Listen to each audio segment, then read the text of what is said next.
Ready.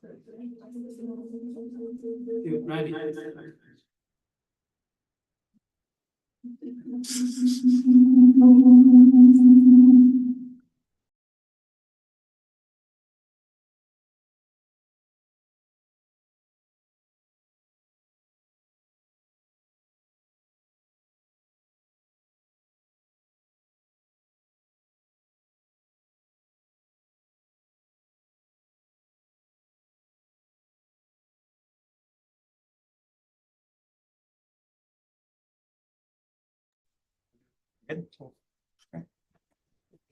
Good afternoon, everyone. Thank you for your patience. Call the meeting to order at 5:34 p.m. Updated public comment procedures. The Board of Education has recently updated its procedures regarding public comment. Requests to address the board for public comments related to closed or open session agenda items for topics under the board's subject matter jurisdiction must be made by submitting a public comment card provided by the district. These cards will be available 30 minutes before the scheduled start of the meeting at the entrance table of the board meeting venue. The district's public comment card must be submitted to the secretary by the time the board begins public comments related to closed session. Late public comment cards will not be accepted pursuant to board bylaws. Members of the public must identify themselves on the public comment card in such a manner as to allow the board to recognize them for public comments. Since each board meeting agenda is different, the actual point in time at which the board will begin public comments is subject to change. Members of the public are encouraged to arrive on time. This announcement will be shared at the beginning of each board meeting for the remainder of this current school year to ensure the community is aware of the recent updates.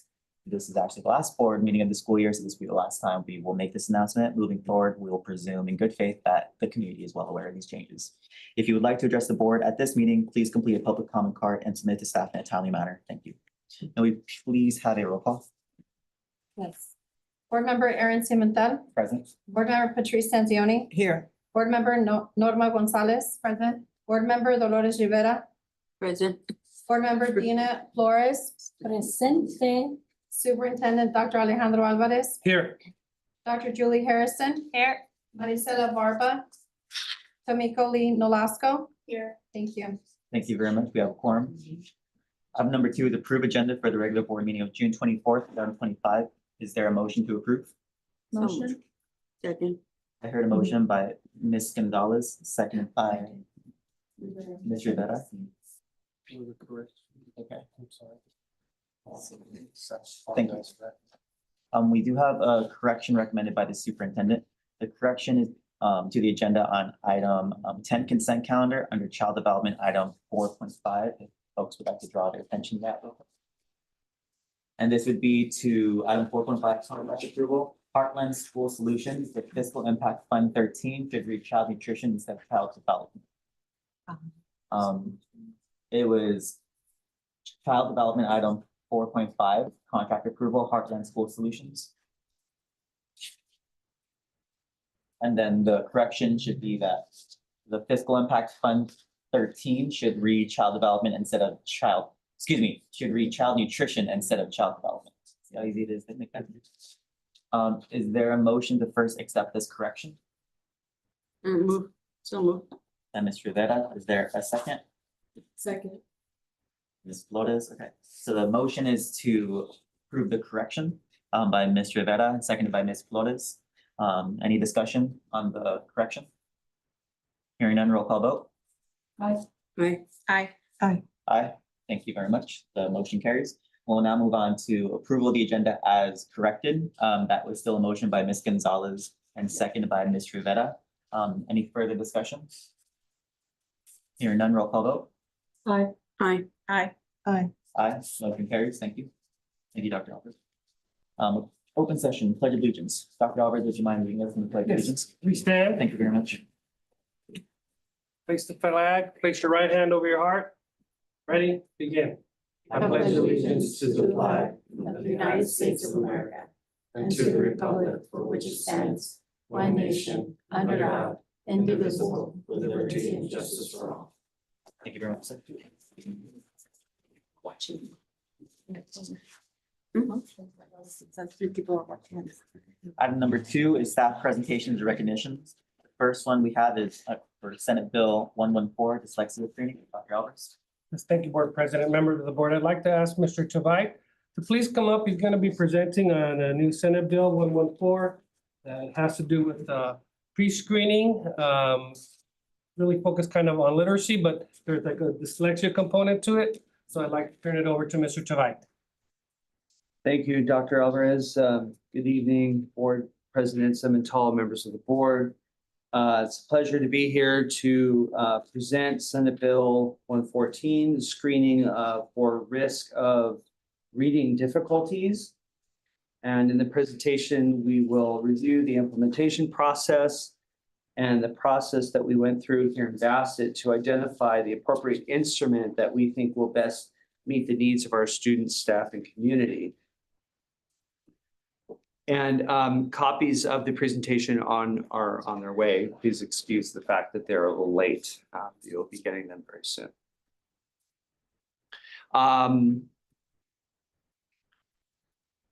On this slide, you can see kind of an overview of the history of the bill. It was signed into law in July of 23. It became effective January 1st, 24. It created the education code that requires all K through second grade students in California to be screened for reading difficulties. It also allows for parents to opt out if they wish to.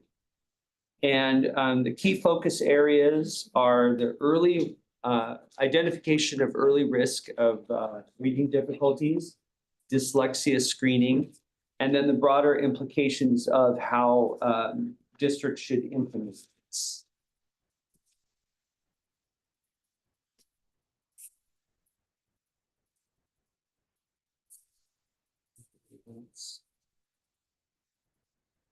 Okay. Oops, too far. So the State Board of Education, their responsibilities were to appoint an expert panel that could design the procedures and work with vendors and institutions of higher learning within the state to develop screening tools that are culturally and linguistically appropriate for our students in California, and finalize the implementation by coming up with a list of approved vendors and guidance for districts by the end of 2024.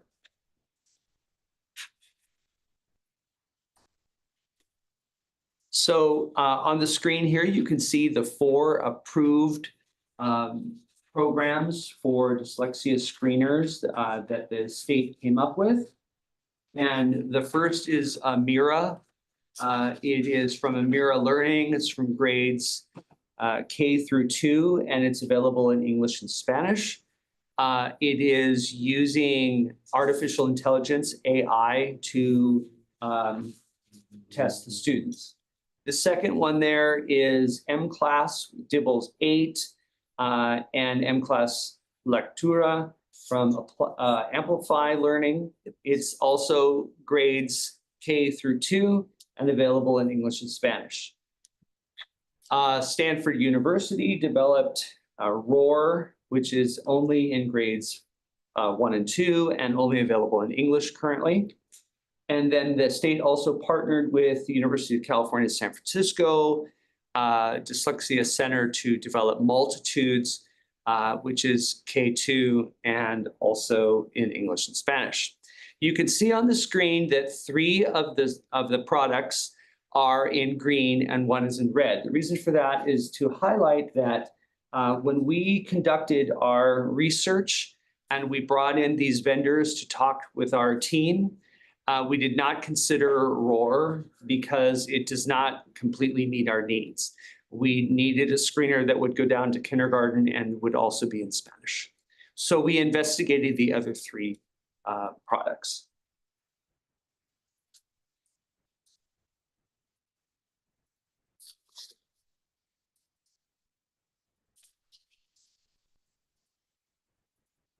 Okay.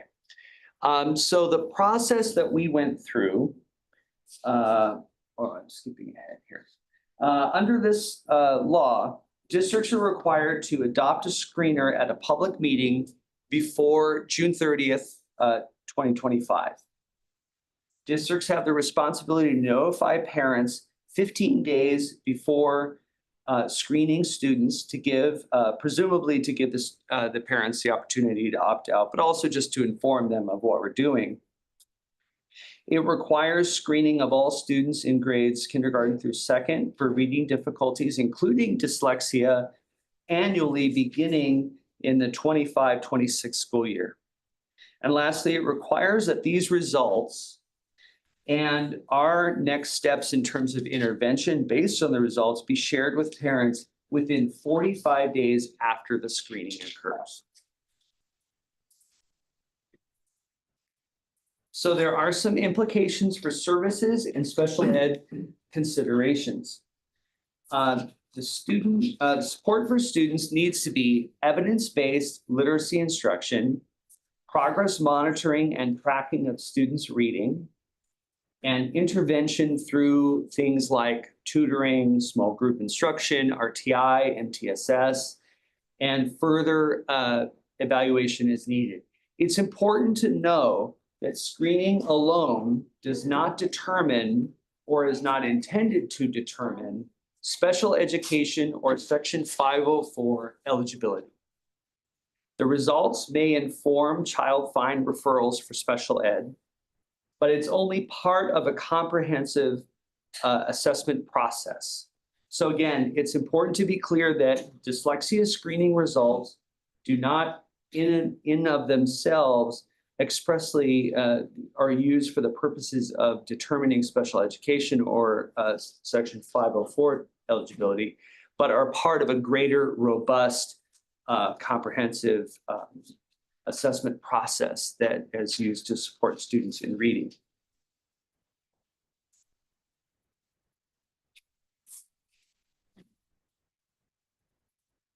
Okay, so this slide illustrates kind of the process that we went through here in Bassett. First of all, the educational services team worked very closely with our 4 early literacy TOSAs, one at each elementary school, to study and evaluate the 3 programs that we talked about on an earlier slide. The educational services department worked with those vendors to present to our staff the early literacy TOSAs, the 3 of the 4 state approved programs. We invited the vendors to present to us, and there were opportunities for the TOSAs and Ed Services department members that were present to ask questions of the vendors. I was personally very impressed with the level of detailed questions, care, and concern that our early literacy TOSAs had for the programs. They were really, they knew their stuff, and they really asked some great questions and got good information. The team evaluated each of the programs with the criteria regarding their basis in current research, the features of the program, the reporting that it can do, the data integration possibilities with our district systems, and of course, the best fit for our students. That was the most important part. The decision-making process involved a survey that I created that we gave anonymously to the members of the team, both the Ed Services members and the early literacy TOSAs. That data was compiled and then shared back with the team when we got together to make the final recommendation to the Board of Education. There was a robust discussion, and a unanimous recommendation was reached by the team on the basis of the criteria mentioned earlier, and again, meeting the best needs of our students. On the next slide is our recommendation. We are recommending for use here in Bassett to meet this requirement, the M-Class with Dibble aids and M-Class Lectura from Amplify Learning.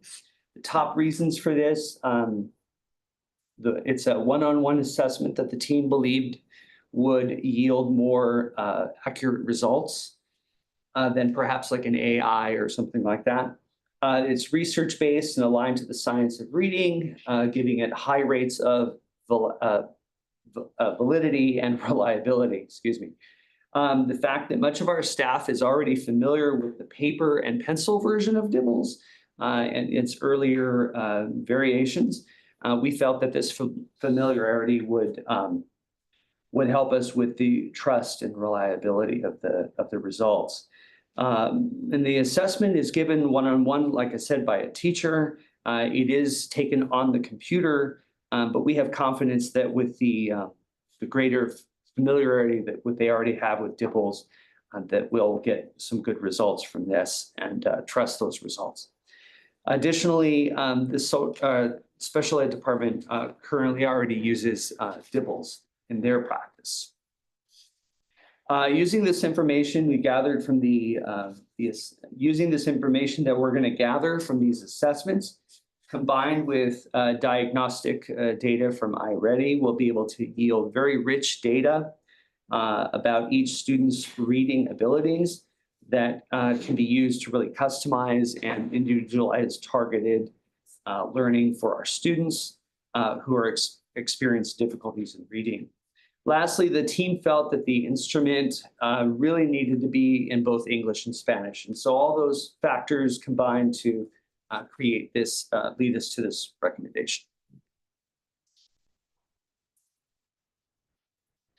And so I thank you for your attention and consideration for this recommendation, and happy to answer any questions that you have at this time. Ms. Gonzalez? First, some comments. As a special education teacher, I'm very familiar with DIBELS. And actually during my student teaching, DIBELS was one of the first programs to use computers to test students' reading levels, things like that. So I do trust that. And actually that was the first one that jumped out at me because I recognized it because it's so familiar. So I'm very impressed that they've come this far. I do remember though that there were questions about it not being culturally, that it was culturally biased during some of the testing. Was there any comments or information given to us about that? I don't recall any information about that specifically. I do know that the Spanish translation, always the concern with Spanish translations is that, is it a word for word translation or is it really translating ideas? And we were assured that it is a good translation, that it's not just word for word. In terms of other cultural biases, I don't know about that. Yeah. Thank you. Any further questions? Ms. Rivera? Thank you for the report, and it is long overdue. When my daughter was little, she had dyslexia, and it was very hard to teach her. I had to do the Dolores Rivera method with mud instead of the DIBELS. But she learned how to read it. She went on to college, but a lot of kids struggle with the reading, and they hate it after that. Even when they learn to read, they hate reading because it was so hard and frustrating for them. So they're traumatized, but I'm glad that we're doing something about that now. The dyslexia is a real thing. Right. And it does affect them in their learning.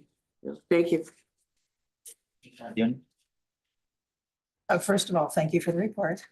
I cannot tell you how excited I am that we are finally addressing this. Over 20 years ago, when we suspected this because a child didn't learn anything else we were teaching them, they would tell us to send the child to a visual therapist, which obviously the districts didn't pay for back then. My question is though, will older students that may be suspected of presenting with dyslexia, will they be tested to verify that? The law doesn't require that, but the tool that we're buying is available up through 6th grade. So it is possible that if that's the direction that we need to go in, the product will do that. But that's not the intention of the bill. The mandate is for K through 2. And I understand that because you want to start the foundation strong, but that would take us years to roll over that. And having it only go up to 6th grade is fine because children with dyslexia are reading lower than that because if they're still having that issue. And we also need to extend that later on into dysgraphia and dyscalculia. I live with somebody that presents with those as verified by their neurologist and their neurosurgeon. But there's children out there. I had a 5th grader last year that came to me from a new school, couldn't read, bad attitude, real horrible little child. Noticed some things about her that were just kind of odd. She didn't fall in with good reading, good phonics program. Started implementing things that my sister had bought for my niece. And she's an avid reader now. She's at grade level. She is doing great in middle school. And if we can capture all of these kids, I bet you we can pull most of our kids. We can correct it before they get placed in special ed. And if they are in special ed, it will help them get out of it. So thank you so much. This is way overdue. For myself, I just want to say thank you again for the presentation. I'd also be interested in seeing if we could potentially, go beyond than what the bill mandates at the bare minimum, just to see if we can catch any of our other students who might be a bit older, but still have plenty of their educational journey with us. My question was just relative to what are the next steps? I saw in the LEA requirements that one of the screeners must be selected by June 30th, and I'm like reading the agenda like 4 different times trying to find it, but I'm not sure if it's on the agenda. So what does it look like in terms of actual formally selecting? Is it just something your team will do, or is it something that will be brought to the board for approval on selecting DIPLs formally? So it's my understanding that that's the process that we're engaging in now. Okay. That we're bringing this information so that the board can take action before June 30th. I see. It should be on the agenda. I believe it's just by accepting the presentation, not necessarily an actual formal action. I can follow. Any further questions? Thank you very much. Thank you. Thank you. Thank you. Thank you. Super excited. We will move on to the second staff presentation, the California local indicators. Dr. Alvarez. Yes, thank you, Board President, members of the board. I'd like to ask Dr. Harrison to come up as a legal requirement. Each year, school districts are required to present their California local indicators. These are indicators that go within the LCAP dashboard. Some of them state has a data based on SBAC and things like that, but some of that information is collected here at the local level. So I'd like to turn it over to Dr. Harrison. Thank you. Board President Cimentel, Board of Education, Dr. Alvarez, Cabinet, and guests. I'd like to thank you for the opportunity to go over the California local indicators for Bassett Unified. So for tonight, we're going to take a quick peek at what local indicators are, how the performance standards are measured, state versus local indicators, and then what our local indicator data tells us. So local indicators were created by the State Board of Education because not everything can be measured on our regular state dashboard where we have our achievement data. They need to know things like, what's the school climate? Is there student engagement? Is there parent involvement? And we can't find that just by looking at our SBAC scores and our EL progress. There's some indicators there, but technically they needed to get in deeper. So because of this, they created these specific local indicators. They're applied to all LEAs, and we measure them off the dashboard. Now they wind up on the dashboard. You can find them on the dashboard, but we place them on the dashboard later. So there's 8 state priorities. So these first 3 are local indicators. These are things that we measure. We're looking at our basic services, implementation of standards, and parent and family engagement. So in order to do that, we have to create ways to measure these. Now the state gives us a rubric, and you measure yourself based against the rubric to guide yourself. But our basic services and conditions are located inside goal A and B in our LCAP. So when you're looking in the LCAP, you can see, are we providing standards aligned materials? Are teaching assignments on point? Do we have facilities in good repair? And that's in goal A and B. When we go to state priority number 2, we're looking at academic standards. Do we have adopted material that meets state standards? We just had a perfect example from Mr. Tveit showing us 4 options of state approved materials, and then we bring those to the board for adoption. And then finally, parent and family engagement. We find that mostly in goal B, wrapped into goal B. Of our goals, and we're looking at some other measures as to our parents involved in what's going on. We have surveys and so on. Then we get into state priorities 4, 5, and 6. These are our dashboard numbers. So student achievement is right there. How are EL students doing on performing? What's our SBACs? What's our college career indicators? That's our student achievement. Student engagement, the state says, although we have some student engagement that we do on our own, we have surveys where we're trying to see what's going on with our students. They measure student engagement by chronic absenteeism and graduation rate. So those are the two things that they use as a state indicator on our dashboard. State priority 6 is school climate. School climate, the state says we measure this as a state by suspension rates. How much are you suspending the kids? And then we as a district say, well, we're gonna go a little further and put our climate survey in there where we work with our kids, our healthy kids survey. So we have a piece, we grab a piece of state priority 6 because we feel like just looking at suspension rates is, it's just not enough. So that is kind of a local indicator that we pull for ourselves. And then finally, the last two, these are local indicators, 7 and 8. Do we offer a broad course of study for students? Do they have options of things that they can take? Our master schedule is set up in a way that's accessible to students. And finally, number 8, what are our pupil outcomes? And we look at all kinds of different outcomes for our students beyond just CCI. We might look at A through G and things of that nature. A seal of biliteracy is a good local indicator. So how do these work together? So the dashboard has that achievement data on it. So we use that achievement data to drive our PD and instruction and what needs to happen with in the classroom. The local data helps give us additional data to perform for us to inform us basically on our students here in Bassett, because we're different than the schools around us and schools that are far reaching. So the local data really helps us look at what's happening just in our little orbit here in Bassett. So those two, that information, the dashboard data and the local information, the local data is what we use to put together the LCAP all together.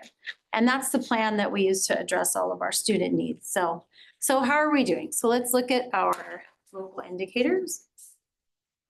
Let's see, it's thinking. Area 1. So we met Area 1. We didn't have any students without access to standards aligned materials. That's all we adopt here in the district. And we're following Williams, so every student has access to that. There were no instances of facilities that didn't meet good repair standards based on our fit reports and site walks. And we did have 15 section misassignments. That's our staffing, and 15, it might seem like a big number, but it actually in the grand scheme of as many sections as we offer in the district, it is actually a relatively small number. And those came primarily due to our 6-8 elective wheel. The state didn't like the way we coded a few of those classes, and so it just kicks it back. We also have we have some staffing here and there that don't have an EL authorization for one reason or another. So we have to be very mindful about students being in those classes because we have to make sure all of our ELs are only with teachers that have an EL authorization. So we had to move some students around to make sure they were in the right places with the right support. And then we did have a couple teachers on intern credentials, and those are never accepted fully, even though that teacher is in a program and is working with the master teacher. They just, that's just something that will always catch us. So when we're investing sometimes in those interns that we're trying to bring in, this is one of the byproducts. So, but we actually did a really great job with assignments. Area 2 is met. This is implementation of our state and academic standards. So based on the rubrics, all our materials are state aligned and adopted in every subject matter. CTE and health, we're still working on. They're changing some things with health. So we want to make sure we have the most updated. We do have our Child Healthy Youth Act is fully implemented the right way, CHIA, if that sounds familiar. And then CTE is always like a moving target with the state and making sure it's aligned. But as you can see, we're 4s and 5s and everything. Our PD is fully aligned. We have 5s in English, ELD, and math because we primarily focus on those. So we could use a little bit more attention with next generation science and history in the future. And our instruction is aligned across the district. And we pull together easily to do that. That's the beauty of being small district. Area 3, parent and family engagement. This one I am really proud of the work that's been happening in Bassett before I got here and continuing just to be a part of it now and learn so much from the way that we do things in Bassett. So we have high marks in building relationships between our school staff and families, the partnerships and student outcomes that we have with professional development, teachers and principals working together to build capacity with our families, our Family Leadership Institute. really trying to seek that input in decision-making with our parents is very apparent here. And it's also something the board is obviously committed to and is spoken out loud, which is appreciated. So it gives us a chance to really pull our parents and help them kind of push the needle in a certain direction for us as a team. So this area we are obviously doing well. Area 6 is our results in grade 5. So this is, area 6 is where we pull out our climate survey, our local data, even though we do have suspension data and other things they look at. These are our Healthy Kids survey from one year to the other. And these are metrics that they would say, put our kids connected to school. Do they feel like there's a trusted adult? Are there high expectations for them at school? Do they meaningfully participate? Now, we're always trying to grow in these areas because the goal is just to grow every year and look at these areas and say, okay, we're looking at 5th grade. Do students think, like 68% of the students in 5th grade think that there are high expectations for them in school. Then you jump over to the 7, 9, and 11, and the high expectations jumps up to 84. So we're making progress every year as they're moving through and they're raising the stakes. So just seeing this progress is a good thing. And then, so we met this mark. And then finally, the one that's negative there, sad or hopelessness feelings, that decreased. So that negative number is a good thing. We want that number to continue to dip so that kids are not feeling sad or hopeless anytime, as their year progresses. And then finally, areas 7 and 8 has everything to do with, are we providing our kids with access to a broad course of study? And we are. Our class schedules, graduation requirements, master schedules show us this. We have dual immersion for those that want to join that at Sunkist. Trawick is leading the charge with some STEM offerings and electives. We have early college program partnership with SAC, AP courses, CT pathways that are still growing and changing. But our barriers, we do have some barriers. Our students that are ELD and some of our SPED students needing extra support classes sometimes do not get into that elective course. So that's an area for us to work on. And meeting credential requirements for electives is tricky, especially in the middle school grades 6 through 8, because they're multi-subject teachers and we have to be very careful about credentialing to not throw a misassignment onto our dashboard. So that can be a little bit tricky at times. And we want to just make sure that we're creating master schedules to include our ELD courses and electives for students so that they're not missing out on CT pathways or being in the yearbook or being in ASB or things of that nature. And so those are our local indicators. If you have any questions for me, I hopefully can answer.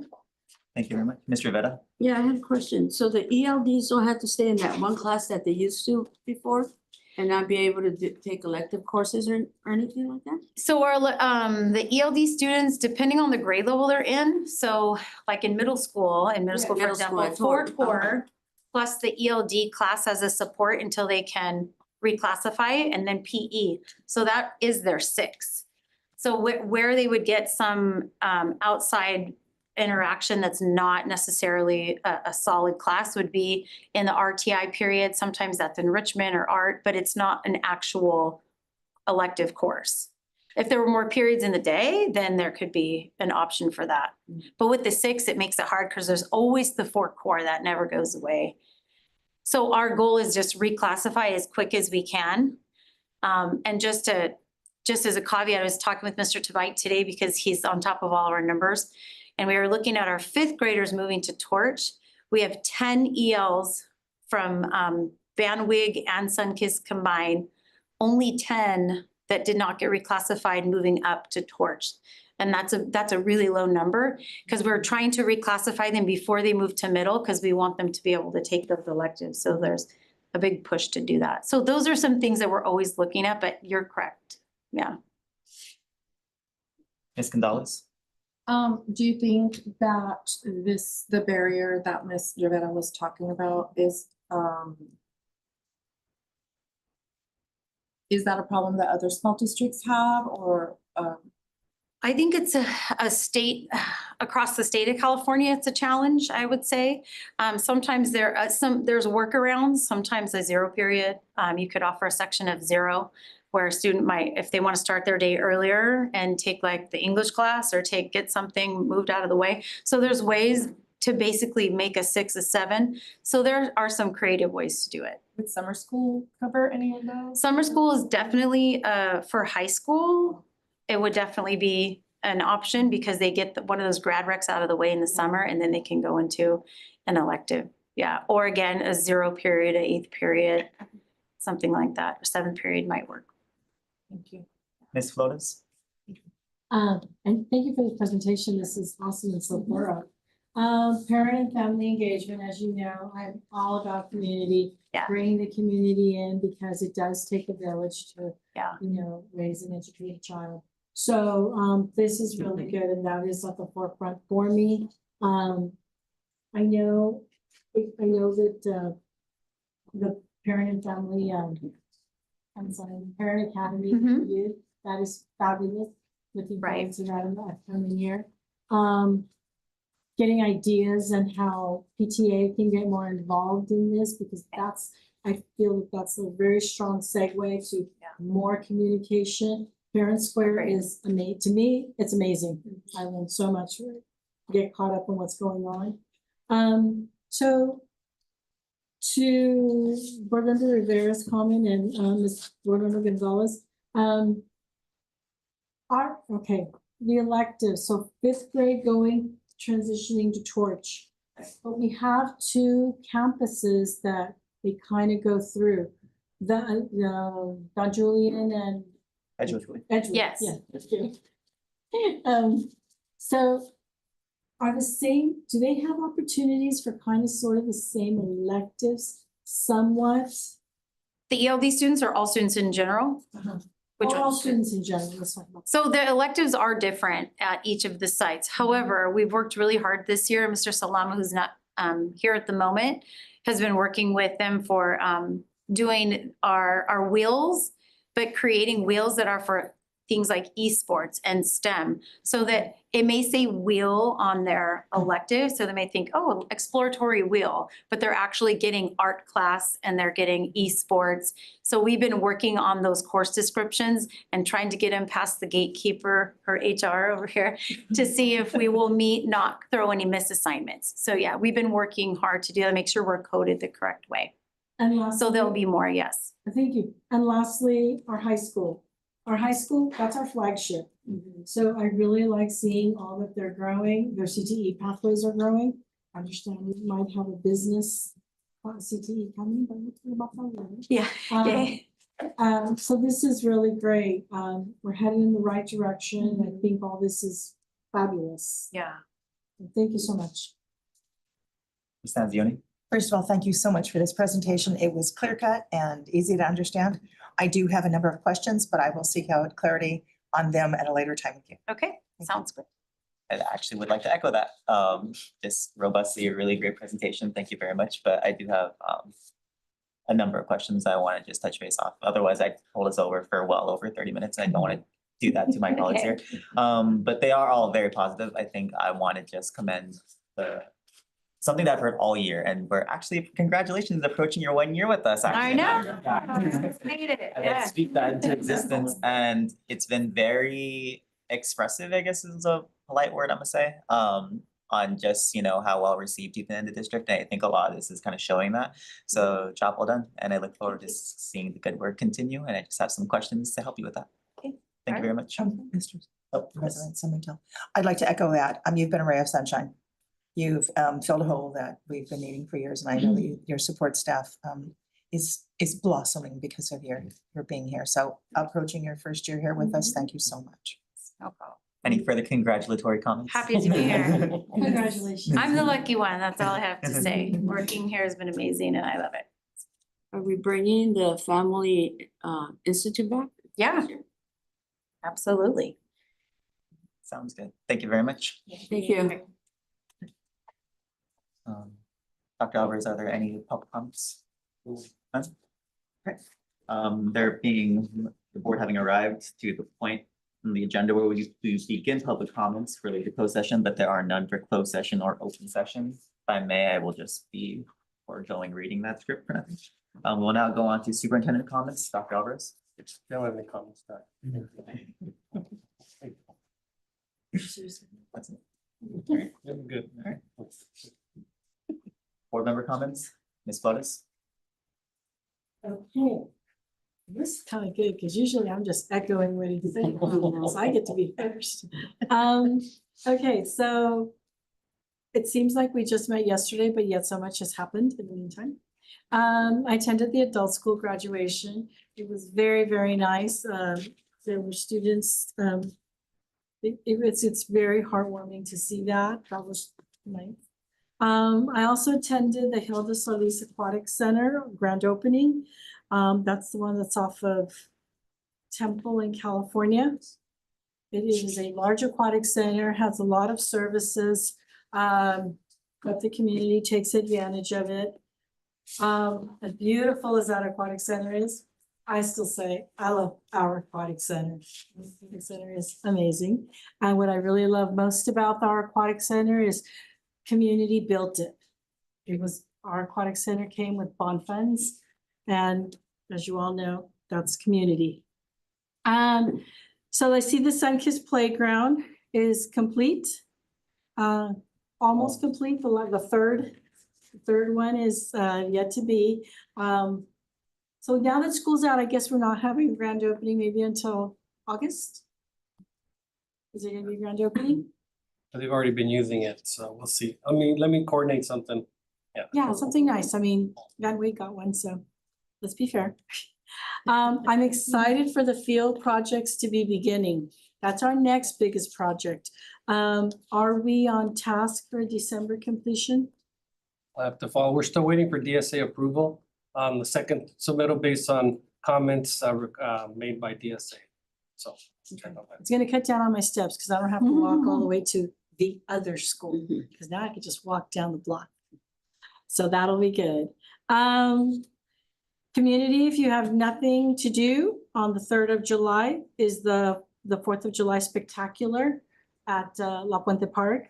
Everybody, please take advantage. It's a beautiful fireworks show. I can actually see the fireworks show from my yard though. Today I had a phone conversation with Congressman Cisneros to address the what is going on with the immigration. And it was a very good conversation. Lots of work to do. He was pleased with the research and the information that I submitted. Hopefully we'll continue working on it and at least get some sort of, because I am all about fixing the process.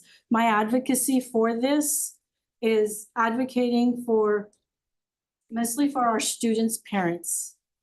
We have students that are graduating and they're going to UCs, CSUs, the student that's going to USD. Parents should be here to be able to celebrate, to support, their accomplishments. And I'm very passionate. That's a part of the student success, to have their parents here witnessing. Many of our graduates are first-gen students. The vast majority of them are first-gen students.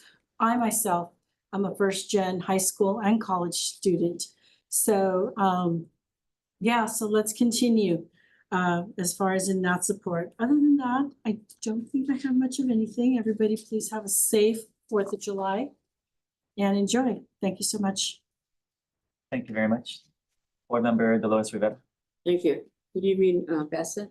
First of all, I'd like to thank Dr. Harrison and Mr. Tuai for that very informative presentations you gave us.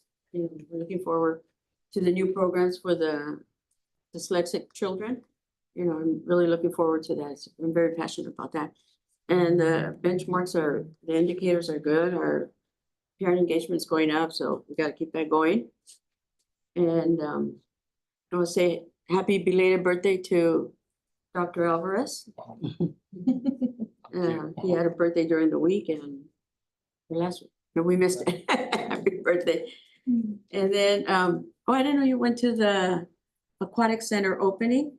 Because I didn't see you in the picture that is circulating around social media. I just saw Yeah, I them. Oh, I did. you missed it. Anyway, so the adult school graduation was great. The keynote speaker gave a very good speech. The student speaker that went was very inspiring and emotional, her speech. So thank you to the students and thank you to the adult school for helping them and having such a great graduation and celebration for them. And have a safe 4th of July. Be careful. And that's it. And yeah, that's it. So good evening, everyone.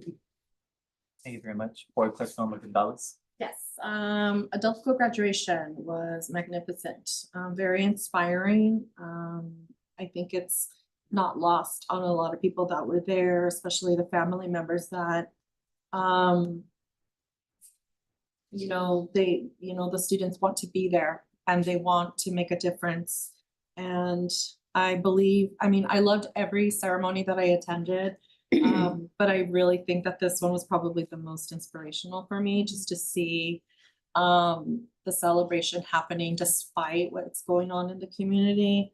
And just seeing, the new pathways that the adult school is creating for the graduates. And it's just great to see that they want to be there. They made the choice to go back to school and, get everything done. So I applaud them. I applaud the adult school staff and administration for their hard work and especially the educators. I can see that they're very dedicated to not only the students, but the entire family. And that is so rare to see. But it really warms your heart to be able to see the dedication of the adult school staff go as far as not only tutoring their student that is in their class, but also bringing in their families and saying to them, what do you need? And that's just so heartwarming and so what I needed to see and hear to warm my heart and really feed my soul. It was amazing to see all of that. So thank you. And this was my first round of graduation, so it was very meaningful to me. I also attended the aquatic center opening for the Hilda Solis Aquatic Center. It was such a great event. It's great to get out and see the rest of the community and make connections. I think sometimes, people that are on the outside don't understand why board members would attend, community events, but it's because we want to make sure that Bassett is not forgotten, that they see us and that they know that we are also part of the community of the La Puente community. So I think it's very important and great that, the board members get to attend these city events also. So that we say in, not so many words, hey, Bassett's here. And we also managed to get ourselves into a few pictures. So I'm looking forward to seeing those. I just wanted to close out with a quote from Malcolm X that says, you get freedom by letting your enemy know that you will do anything to get your freedom, and then you'll get it. It's the only way that you'll get it. And we've been seeing that our community is fighting tooth and nail to keep what we've built over so many years.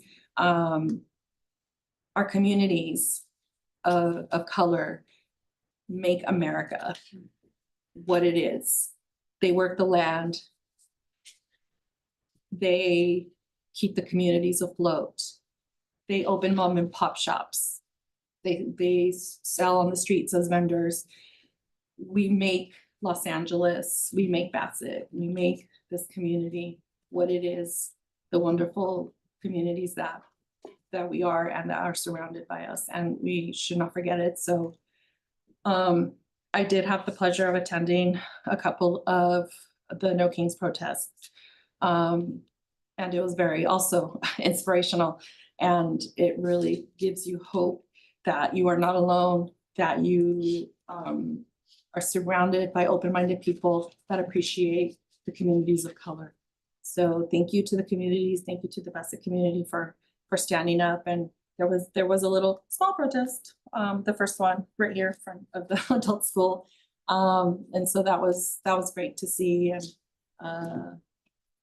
thank you to the community And again, the Bassett Unified website is, has some resources there that you are welcome to access. Thank you and good night. Thank you very much, Board Vice President Ms. Stanzioni. Good evening, everybody who's listening or watching. I'm not gonna list every, the events that I went to, except to say that the adult school graduation was touching and that people came back to get their high school diploma. And these people ranged in age from twenties to, dare I say, maybe 60, one of those people. They made the deliberate choice to come back, to take up their time and to do something that's really scary, to be the oldest person sitting in the classroom. And they made that choice and I commend them and I was in awe of them. And a couple of them brought me to tears almost because that's a difficult thing to do, to go back to school. And to commit to it and to finish. And what will it be for? I don't know. Maybe nothing, maybe everything. Either way, I congratulate them. And the only other thing I want to say at this time of such concern, fear, and confusion, know that school districts are a safe haven. We all have protocols in place. Your children are safe. I hope that they all come back to school. I worry. I know that our summer school at my own place of work, we had half of our children there many days, especially days following the major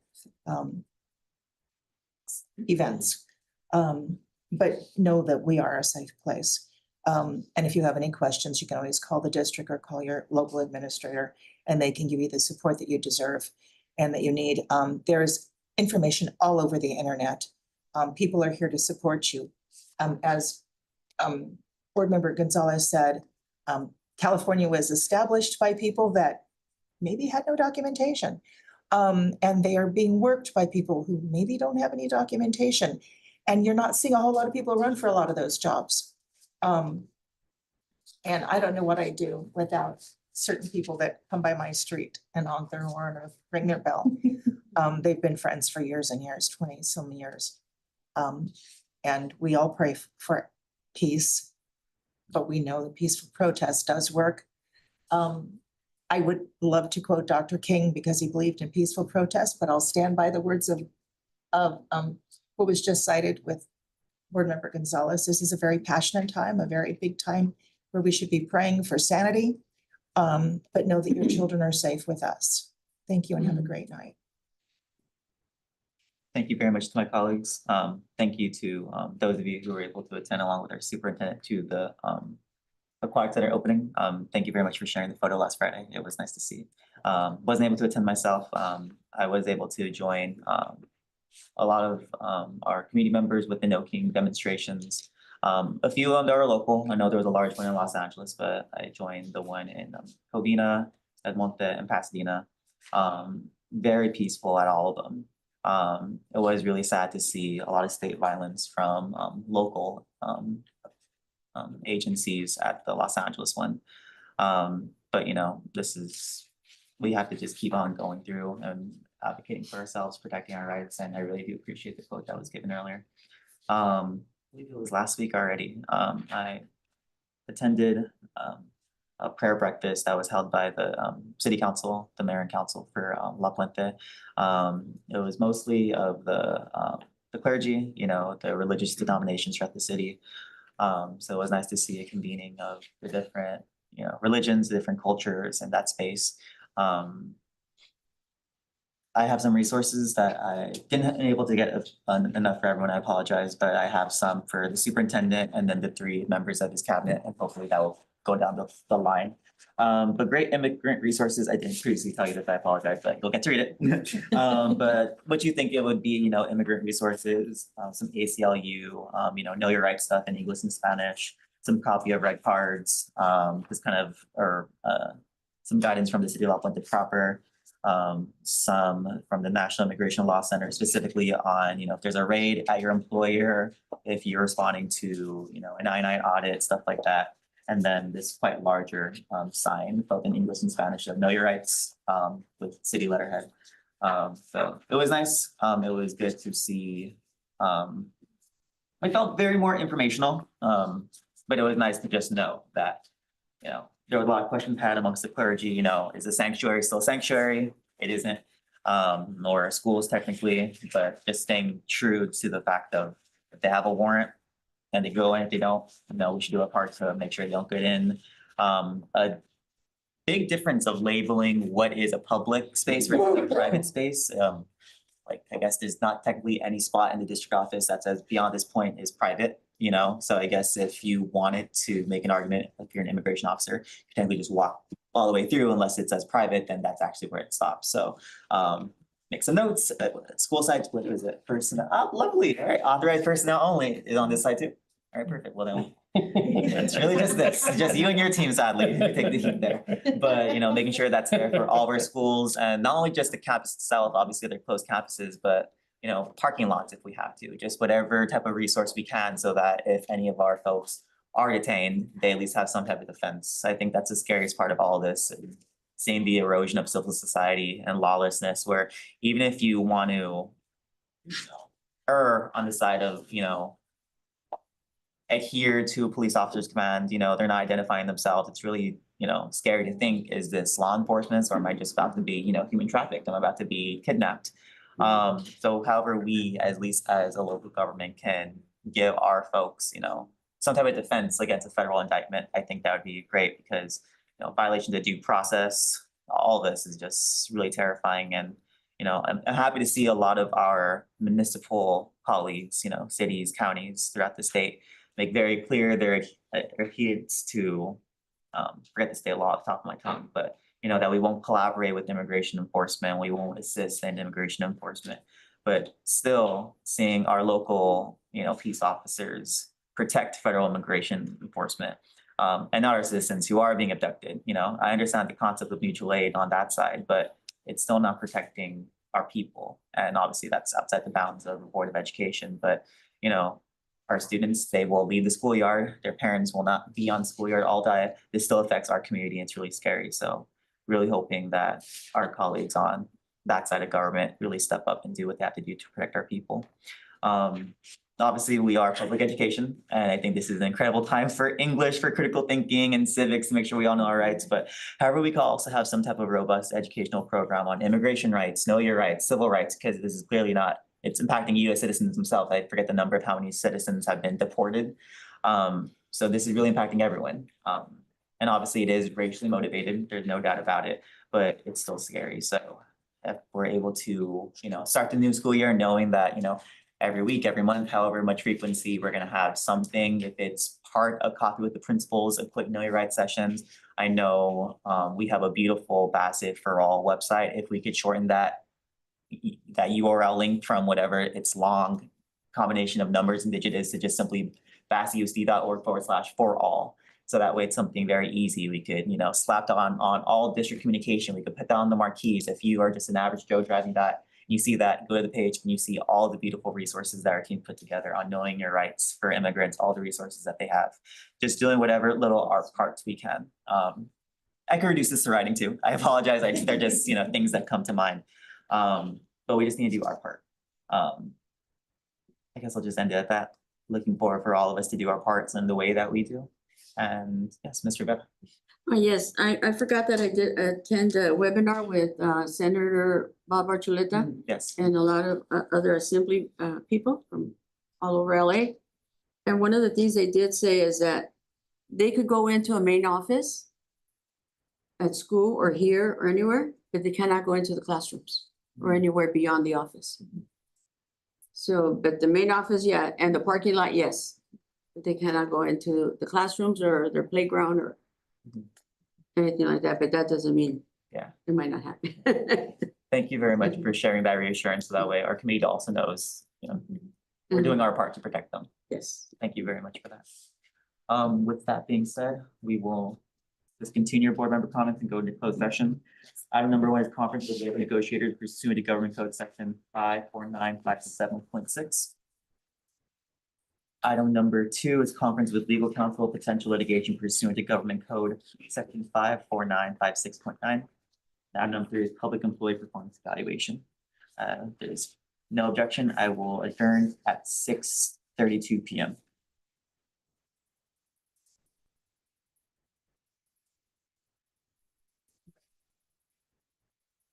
Outstanding.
Thank you. I always give it like a few seconds for that delay. Alright. Good evening, everyone. We'll reconvene at 8:19 PM. Board of action taken at a closed session, Madam Clerk. There were none. Thank you very much.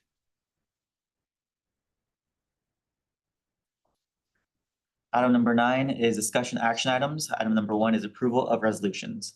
Item 1 is resolution 052-25 committed fund balance.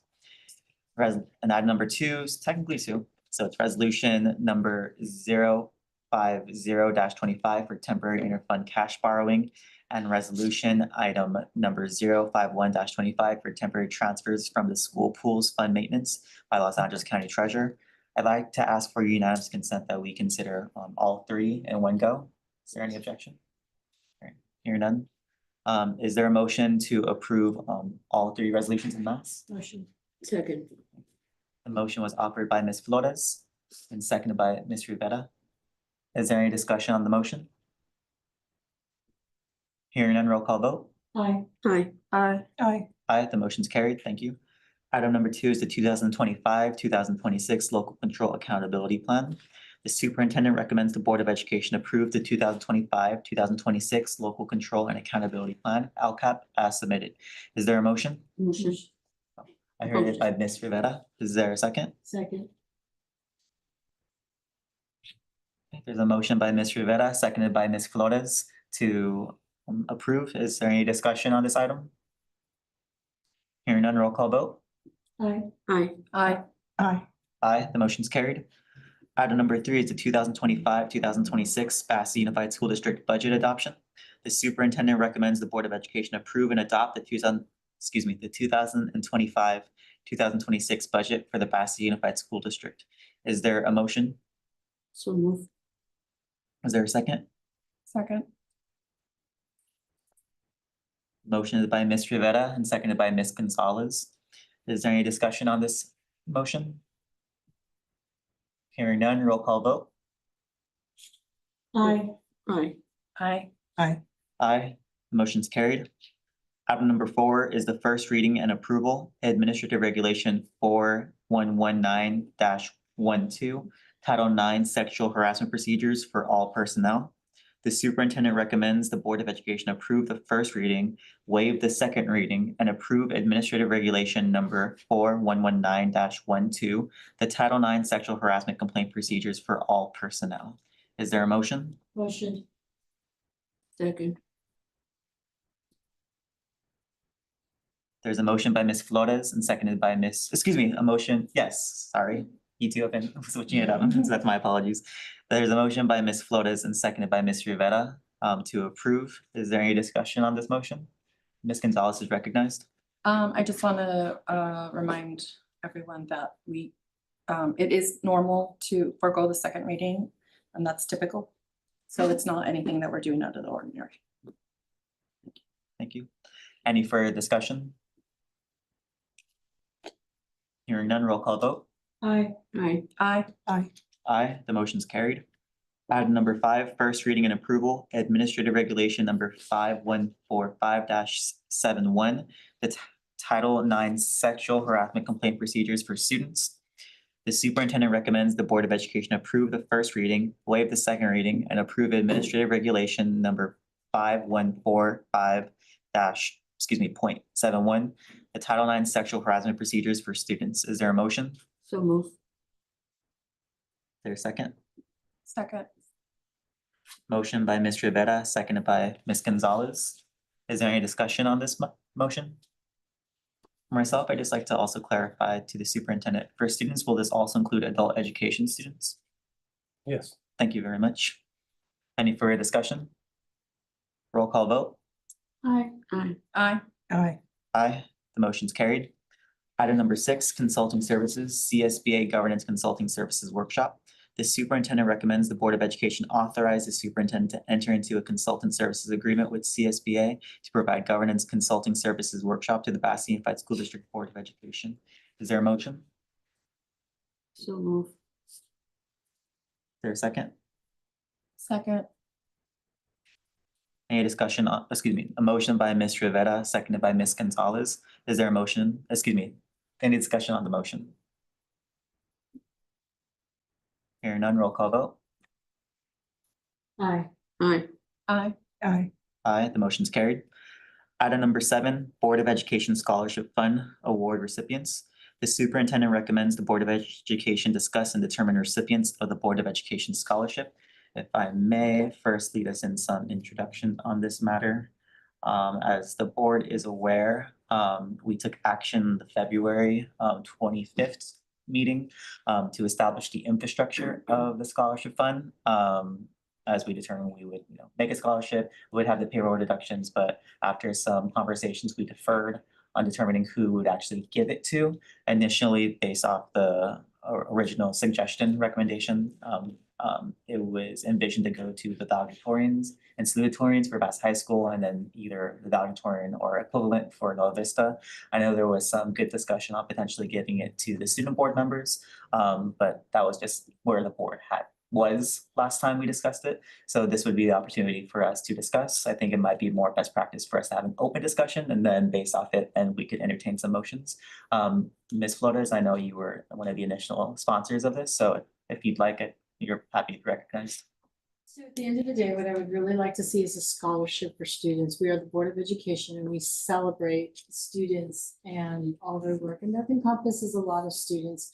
I went with the valedictorian, salutatorian because the process has already been vetted. They do their due diligence to suggest, or I'm sorry, select the valedictorian and the salutatorian, and there's so much more criteria involved in there. It's an overall, it's academics, it's character. There's just a lot more involved. Now, I don't want to take away from our board members. They do really great work.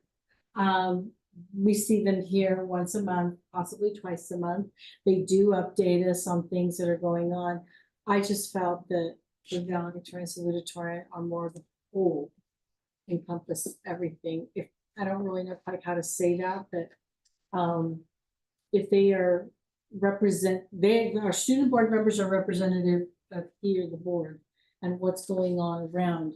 So I just felt that my initial thought was always for the valedictorian, salutatorian, mostly also because it's vetted and it keeps it, how do you say, from being a popularity thing. Well, it's not popular because they have to be elected by the student. To be ASB, yeah, they have to be elected as president and vice president of ASB by the students to be here. That's what I was saying. We are the Board of Education. We should give it to the board representatives. Thank you, Mr. Rivera. Ms. Tanzioni? I would like to add another group to be looked at, because if we give it to the valedictorian and salutatorian, which are already going to be getting, I'm sure, significant amount of scholarships based on their grades and achievement. I would like to see our EL population, our SPED population recognized for some kind of recognition for growth in and of itself. And if we go with just who's the top student in the school, it's always going to be the same child. Yes, I do believe that student elections are popularity contests. Whoever is known and liked by more people wins. That's the way it runs. But I'd like to broaden the scope of who we would possibly give it to by giving it to all of our children, giving all of the children the chance for this. And that would widen the criteria, certainly. But it would also focus in on what are we looking at? Are we looking at just the top child? Or are we looking at the child that's made the most growth or the most impact in society of the environment? I think we probably should discuss the criteria. Exactly, what do we want to highlight? What do we want it to stand for? Because inclusion is incredibly important. And sometimes some of our greatest learners are kids that just come to this country, learn a language, and they soar, but they might not make it to the top that year, and they might need to be recognized. We saw recently from one of our greatest awards given that got this big full scholarship to the adult school. He was a special needs kid out of the high school. And that was significant. I don't think people knew I that. think ELD or special ed. I really like that, just because They don't get They as don't get much that. and they are growing. and the growth is extraordinarily high in some cases, but it may not be the top, Ms. but for Fode? them it is. Again, the fact that something's coming from the board is, that to me is a win itself. Now, when we say popularity, yes, for the president, vice president, it is a popularity contest at the end of the day. But know that the valedictorian, salutatorian has its own merits and it already has its own rubric. So given that our valedictorian was 15 years old, she didn't sit on the board. She was not president or vice president, I don't think. So, but she was the valedictorian because of her, just the whole, she encompassed the rubric. Now, to include other groups, well, I'm happy to do that too. However, we need to keep in mind how many of us are participating in this. When you don't need to say, because it's totally voluntary. And at the end of the day, how much is in the pool? If we go with 5 people, you're dividing it by 5, as opposed to dividing it by 2. And so, and when I'm saying 2, I'm saying valedictorian, salutatorian, as in the case, our board members, our student board members here happen to be both salutatorians at the high school. I personally didn't have a problem doing my own thing for them because they were here, you know, but again, I will support whichever way the board goes. Just keep in mind, we can open it up to more groups, and that's great, you know, encompass everybody. But how much are we willing to do for this? How much are we willing to put out for this? And we'll divide it across that way. And I respect the opinions that how students are elected, yes, but again, just the same example. Our valedictorian was not a student board member, was not an ASB member. She was A gifted child, a gifted child. She's a gifted child. Yeah. For myself, Very. I understand and agree, and I want to elaborate more on the whole popularity contest, having been the student board member myself back in the day. And I don't want to diminish the role as simply a popularity contest, just as us, we are not a popularity contest. What I think the crux of it for my concern here is that the student board member is inherently itself a political position. If there is a more blunt approach to just look at it as a popularity contest, and then there's a more dignified approach that I'm taking, is, you know, the politics of that person theoretically could change just based off, I've known a couple student board members in a couple years, you know, I've seen some be pretty stagnant, some be pretty aggressive, some be pretty progressive, some being pretty conservative, and it's simply just whoever the students of Bassett High School want to represent them on the board. If we want to reward our student board members for their services, I do believe ed code, the same ed code that allows them to cast preferential votes, which I don't think this board has yet authorized. It does also authorize them to get, I believe, some course credit in exchange of their services on the board. They would be actually given elective course credit. That's something that I would be open to entertaining in the future. But for me, that's my hesitancy of giving it to the student board members, just mindful of they ran voluntarily just as we for a public service. And that's just kind of it for me, is we appreciate them as we all appreciate ourselves for our public roles, but giving them and holding them to that high standard of they have been chosen by their peers to represent them.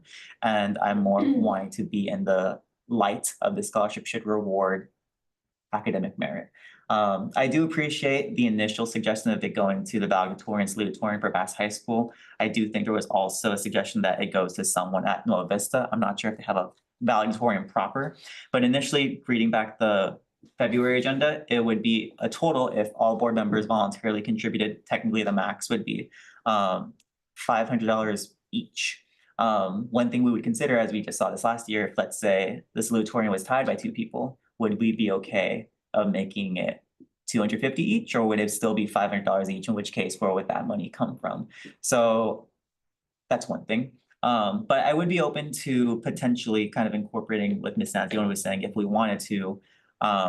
There could be a scholarship for the EL population, there could be a scholarship for special ed, there could be a scholarship for most improved. My only concern with then going it by those categories is who would be the one to evaluate, and would the board be okay with automatically deferring to that person's judgment? Because one thing I don't feel comfortable doing, because again, this is a weird semi-private public venture, and that technically it's the five of us voluntarily giving our money. That by the time it hits our checks, it's our money. We're just voluntarily giving it back. But because would be a quorum, we have to do it in this format.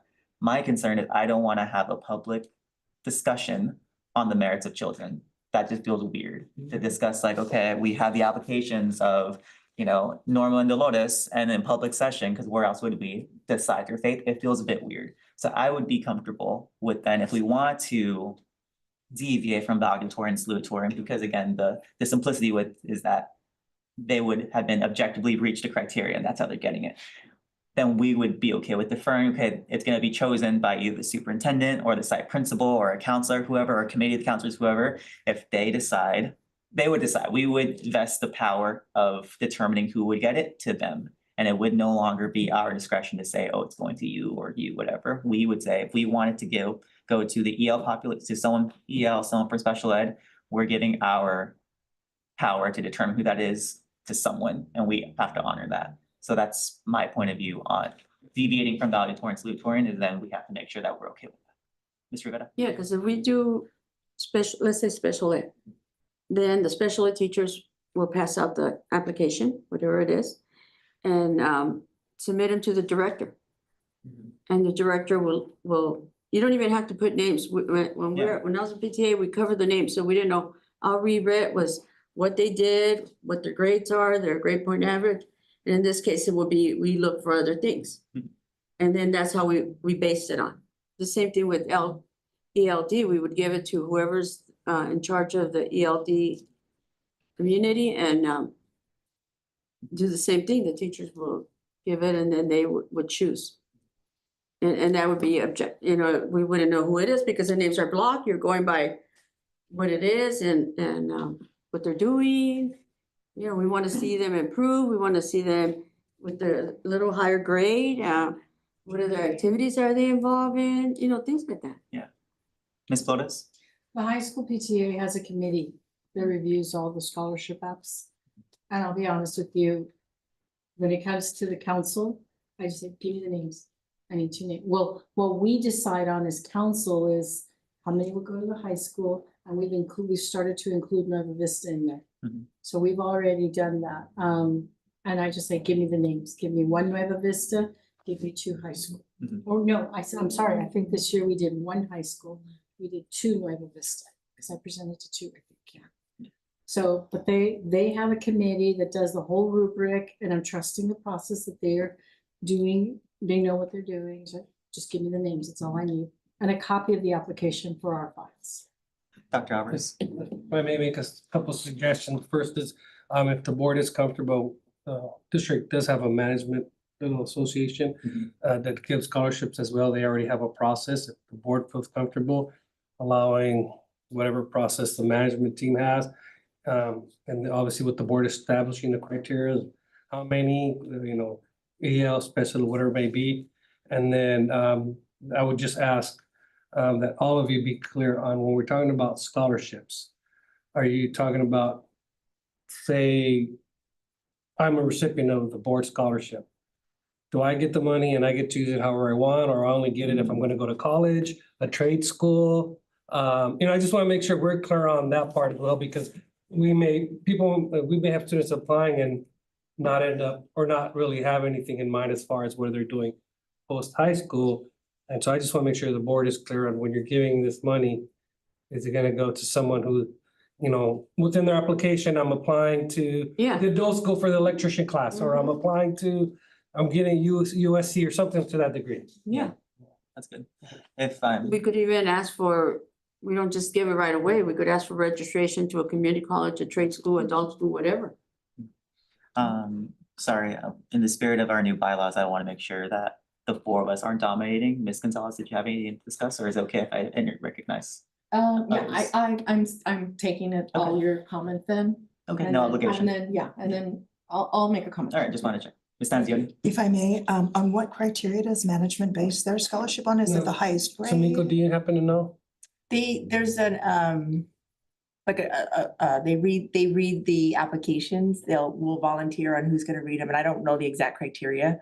And we'll announce it at the management meeting. We do the collections. Our management dues go toward that. We now have a set amount, and then every year we'll seek volunteers to read the scholarship application. So what I mean is it to the highest student, period, or what is the goal? Or what It's is the- based on the criteria, and I don't remember what it was this year. So it's based on a set of criteria. So whatever the board would choose to Whatever you establish would as a choose, criteria, correct. they would follow. I think in my if I may, Yeah. I think my understanding was, because even as we went down the road of someone at the side potentially, or the special ed director or the counselors, that's then making those people invest in the time to read, who knows how many number of applications actually make a decision. So I think if my interpretation is maybe the Bassett Management Confidential Association would serve as the evaluators, but they would still use our criteria in Mhm. making that decision, just Correct. okay. Ms. Flores? I don't know if this is right, but my reasoning for going this is somebody's already done it. Mhm. I don't have to go do it. As a board member, we have a lot to do. We're busy, we have, our daily lives and whatever not. So it's just it's a scholarship. And personally, to the question of it has to be a college student, it could be for whatever they want personally. Their academic achievement has given them this reward. They want to go to Disneyland for the day, hey, you earned that. Yeah. You want to use it for, because by the time we give it in June, college apps have already been submitted since November. So some of them are going away to college, they're dorming. I'm sure that they will probably use it for that. Some may enter trade, straight trade and whatever not. It's a scholarship is a reward for your achievement. And I personally, if you're gonna use it for something else, like I said, you wanna go Disneyland, go Disneyland, that's fine. More often than not, a lot of our high school students are going on to college. But to say, bring us a registration that you did that, they apply in November. And it's just a December. suggestion if they want. Uh-huh. So, it's like me giving somebody my, you need to use it like this. But more so for, the reason I brought it up is process has already been vetted. Somebody's already done it. A whole committee has been doing it, has done it already and made the selection. Let's just support that selection. Now, if you all want to read through your application, well, it's fine We're not too, gonna get but- 100. I don't think it'd We're be- not, I guarantee you, we're not gonna get 100. I don't think it'd be, well, it won't be the board reviewing them. I guess it might be the management association, which we appreciate if that's the case. I think going back to the initial vote that we took in February, in the agenda item, it did specifically realize the initiative would not only honor the exceptional achievements of those students, but also demonstrate the board's, oh no, that wasn't it. Purpose, to assist with higher education costs at an accredited institution. So I think the board is locked in and it will go to higher ed. I think one question that maybe we can answer now is, would the board like some type of verification in the sense of either showing a registration or a matriculation like statement, or is it just kind of like take their honor? Like if they're saying, oh, I'm going to Fullerton, is that enough? Or do we need to see that they're registered before we give them the check? What would I'm personally fine with just trusting the word. I figure they're not going, like, I don't know, for me, I'm the type of person where if you're taking the hard work to already seek out a scholarship, I'm gonna trust you. That's just me personally. Maybe that's naive. I apologize, but that's just me. I don't think they need to do the additional step of printing that out. Maybe you don't have a printer. Is the screenshot acceptable? I don't know what the management team wants. So for me, I'm just, if they're claiming they're going to college, they submit down their application. They got it. I don't need verification, but it should go to still higher ed. Yeah, I still. just said that just because somebody was saying, let's get, Yeah. how do we know where they're not gonna spend that on something else? Well, we don't. Does anybody feel compelled to require verification? And if not, we could know. Okay, so let's dispense with that. Would anyone, okay, so one thing that I'm suggesting is Oh, yeah. yeah, sorry, so sorry, thank you. Okay, so I don't think it matters at this point, because if we already locked into higher education, I'm just worried about how many of the EL and special education kids that we're excluding because we are locked into the higher education. Hmm. If we are going to be opening it up to students and not just the valedictorian, salutatorian. So that's a concern. I So, mean, Like not, I mean, the percentage of students spent in that have special needs. yeah, some of them do Yeah, go to some of trade them school do, yeah. or junior college. They do Yes. start off. Yes, yes, I know. I have a lot of Yeah, so students that do that, That but they should be rewarded for, because they're Yes. working harder than And the others. the valedictorians. Well, they work hard too. Yeah. But they got the brains. so if the board already envisioned 3 scholarships of $500, maybe what I'm just suggesting for the sake of our conversation is we could commit 2 to, I think it was already 2 to Bass High School and 1 to Nova. Maybe it could be potentially just, I'm thinking of just higher demographics, so to make it more competitive. It could be 1 EL and 1 SPED at Bassett High School, and then perhaps 1 most improved at the C school. And that way, the spirit of who we want to recognize is there. And I think that also gives more robust competition for those folks who are in there. Obviously, it's not perfect, that's just a thought. And that way it also technically would avoid ties, because there would never, you'd have to pick one person. It wouldn't be like, oh, there's 2 valedictorians this year, or 2 salutatorians this year, whoever, and then you have to split it. It's like, no, we're just Okay, I'm sorry, one more time? potentially at Bassett Senior High School, $500 to an EL student, an English language student, whoever the association determines. At Bassett Senior High School, 1 special education student, however the management team determines. Obviously, both of those students would have to have put in their application, they're going to higher ed, whatever that is, trade school, whatever, that's it. At Nova Vista Continuation High School, $500 to whoever the management determines, for a most improved.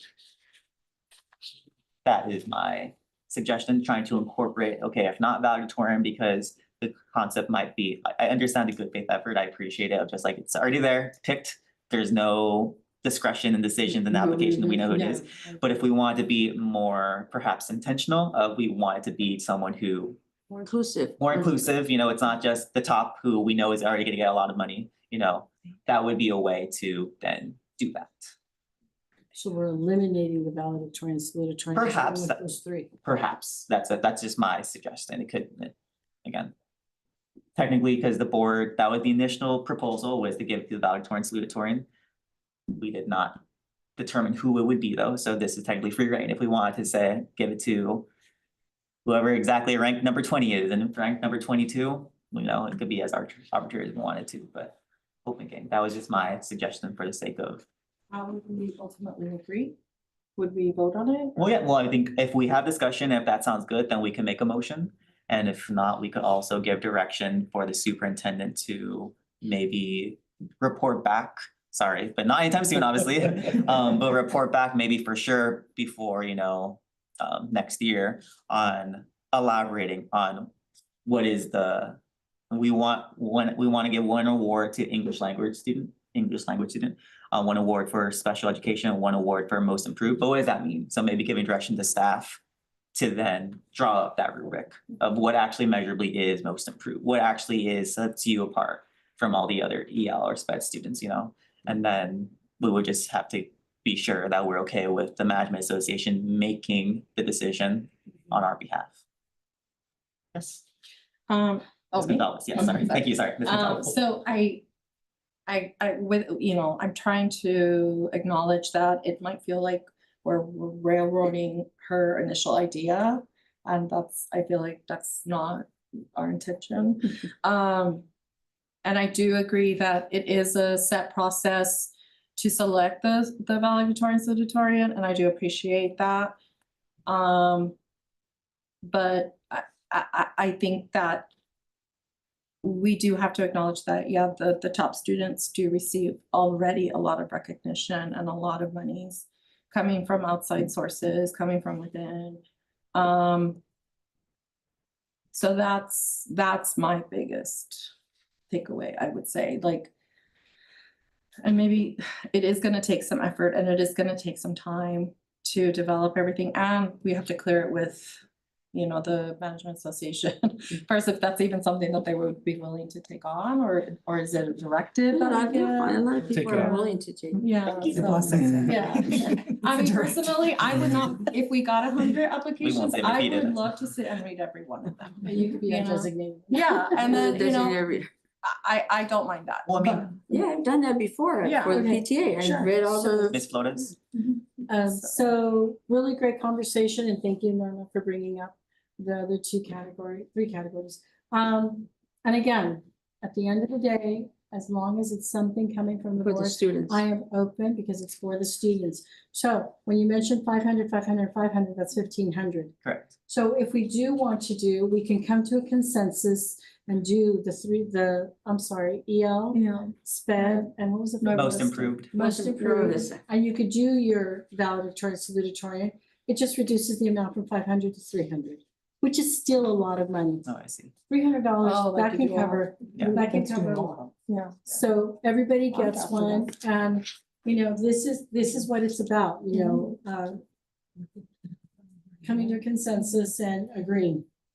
And another thing, just a point, because technically, again, this is all voluntary, so get 500, 500, 500, 500 is presuming we all participate, but I believe the still logic that applied would be, let's say only 4 of us donate, then whatever the accumulation of it is, then you divide that by 3. So I guess the logic here would be divided by 4, if we wanted to add valedictorian in the mix, or 5, you mean? Or 5, it would be divided by 5, that's too much. So that would be good. I mean, but then again, you're right, because some of us can say, hey, I'll do 30 per check. Others can say, I'll do 50. So obviously, if we divide it by 3, that'd be 500. I don't know why I did that again. I obviously knew that. I'm the type of person who calculates like what's 2 plus 2. That's just me, I'm sorry. I will admit that. And if we did by 4, it would be a scholarship of 375. I need to do it, I'm sorry, What? Mr. Kovac and Mr. Barbarano. If we wanted to do 4 scholarships equally, and if everyone participated, it would be a scholarship of, instead of 500 each, it would be 375 each. Oh, for 5, if we want to do it valedictorian, salutatorian? Valedictorian for both Nueva and Bassett? Okay. Does It'd be 300 each if you do 5. does Nueva Vista even have a I believe valedictorian? last time I checked, you did. So okay, she said you didn't, we have a most improved, not valedictorian. Correct. Yeah, technically, you don't have. That's what I'm thinking Yeah, as that's well, why, technically. that's why he That's what I think. said like most approved, because they don't really have. Uh-huh. So you have I'm sorry. Go ahead. You have your EL, you have your SPED, you have your most improved, which will come from Nova Vista, and then you have your Bassett Senior High School valedictorian, salutatorian, so that's your 5. 5. So 4 And awards to Bassett and 1 to Nueva. Right. But you're encompassing all the areas. Ms. Tanzioni? The reason I brought up SPED and EL are they are usually underrepresented in any kind of recognition. Correct. Yet they make the most growth because they have to not only learn how they learn, but then they have to learn that other way. Salutatorian and valedictorian, while not to say anything against them, they're already going to be getting money. They should be going to college free at that point as valedictorian and or salutatorian. And I don't see why, and it's just such a pittance that we're giving them. It's not really going to impact the child that's getting the full scholarship as a valedictorian would. But it would certainly impact the child that is going to go to Mount Sac on the bus every day as a SPED student. That's going to be an incredible boost to their, to everything about them. And to the child that's come so far in as an English language learner, I think they would say that we are affirming our population, which is indeed most of our population, by giving them a recognition for their growth. They're already, and I will go back and I will say, valedictorian and salutatorian will probably already be on full scholarship or should be if it's done right. So giving them a little bit much to take away from people that never get anything, I think is worthy of consideration, and most improved certainly at Nueva, because those kids go there with some big challenges and overcome them greatly. Yes. I'm of, and I'll recognize you in a second. For me, my only hesitancy is I think the spirit, and I appreciate it, is we want there to be a scholarship from the board. I think that would be satisfied no matter what. And I'm a bit moved away from still recognizing valedictorian and salutatorian if we're already giving awards somewhere else. One, I feel like, yes, the valedictorian and salutatorian, they're gonna get bigger bucks than these other folks. And, I guess there's no nicer way to say it, but if we're already gonna be diluting it from 500 to 300, if I was a recipient, I want those extra 200. So that's my only reason of trying to keep it down to 3.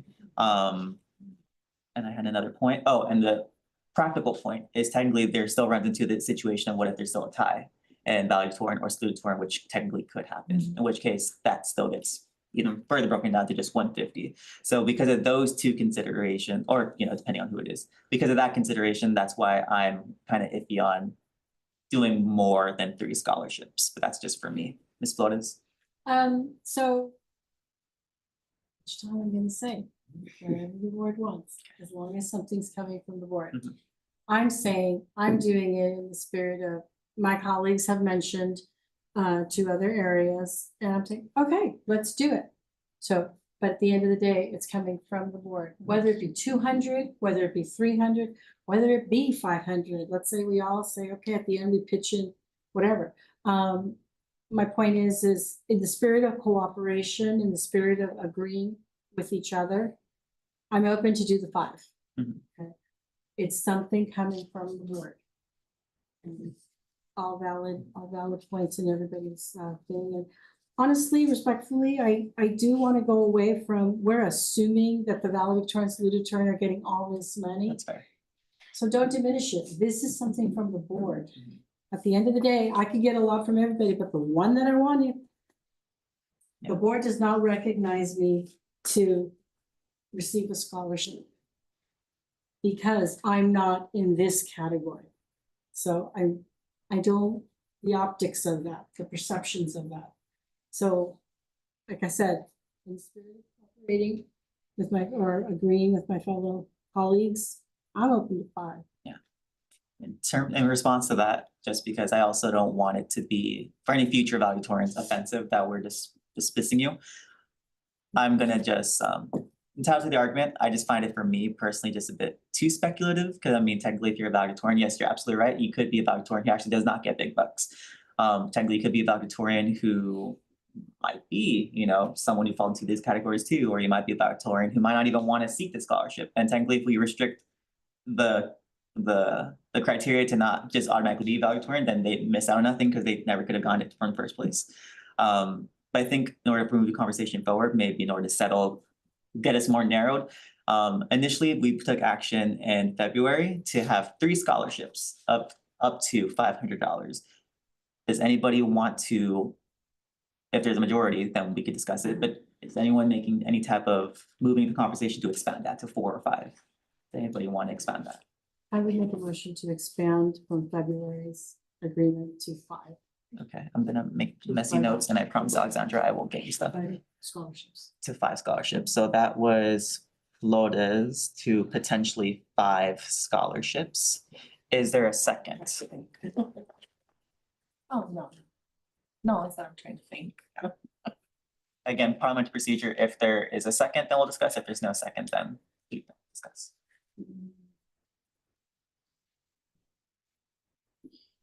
Hearing. Okay, hearing none, then motion is not entertained, so we'll keep 3 for the sake of discussion. Next discussion would be currently the envisioned proposal was valedictorian, salutatorian, Bassett High School, and then valedictorian equivalent at Nova Vista. There is now also a proposal potentially to do 1 for EL and 1 for SPED at Bassett High School and 1 for most improved at Nova Vista. I guess that would be, based off the robust conversation, it sounds like that's something we're interested in. That would be my motion for what I just said, which was 1 EL, and I'll write this down more formally for the minutes, but 1 EL, 1 special ed at the adult school, at Bassett High School, and then 1 most improved for Nova Vista. That's my motion. Is there a second? I'll second.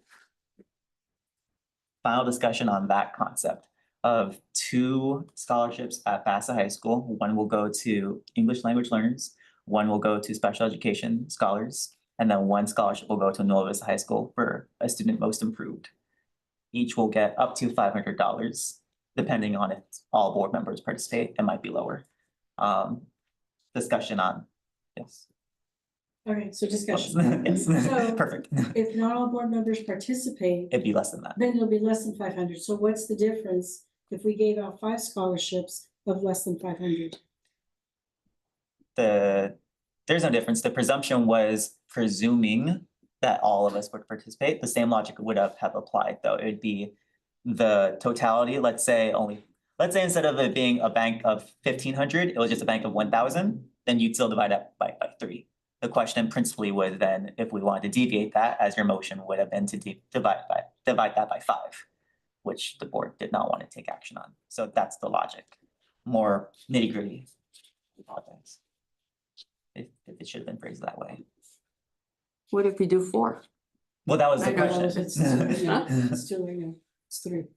And that's the motion. We did the 4, I know, to do but, 3. but we're still discussing. Just asking. So we're- How many categories now? Well, okay, so my motion that's pending Okay, is, it's 5. let's, The 3. my motion is, yes, 3 divisions. How about that? Not dollar amounts, 3 divisions. If that's fair. If we want, we can even introduce the back one after this, but 3 divisions. 1 would go to Bassett High School English language, Bassett High School special education, Nola Vista most improved. That's my concept. 3 divisions, presumably it would be $500 each. It might be less than if we all don't participate, but that's my logic. Ms. Gonzalez, is that still agreeable to your understanding to Yes. second? Okay. So that's still discussion on that.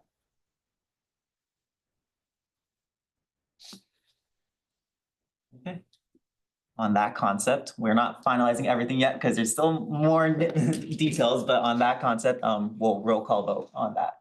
To give 1 to Bassett High School EL, 1 to Bassett High School Special Ed, and 1 to Nola Vista Most Improved. Roll call vote, Ms. Fotis? Well, as the team player, if this is what my colleagues want, I'll go with it. That's not what I originally presented, but I will support. Understood. Is, for the record, the type of vote? Okay. I I will support.